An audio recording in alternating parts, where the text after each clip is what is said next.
Hi everyone, welcome back to Magneq software. So today we will learn a few of the phrases in advanced English. You can say this in a very natural way, okay?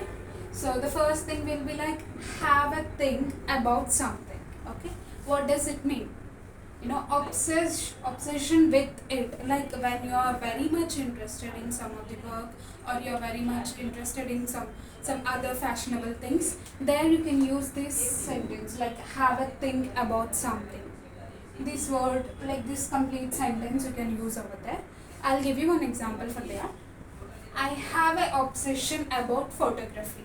So you're understanding, I think so, that when you are very much interested about something, you can use this, the complete one, like have a think about something. I have an obsession about photography. Okay. The second one will be just one of those things. Just one of those things. It means you don't have the power to change it. The best example will be losing my key this morning was one of those things, like which you can't change. There you can use this just one of those things, right? And the third one will be a think of the past. Okay, a think of the past. It means something old fashioned. Okay, which is old fashioned and the people in the olden like very much interested into.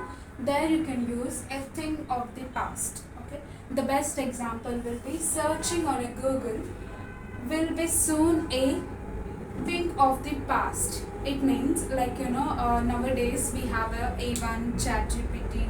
So most of the people are like still start searching in the Google. Few of those like not who are not upgraded. Like still we are in a habituation.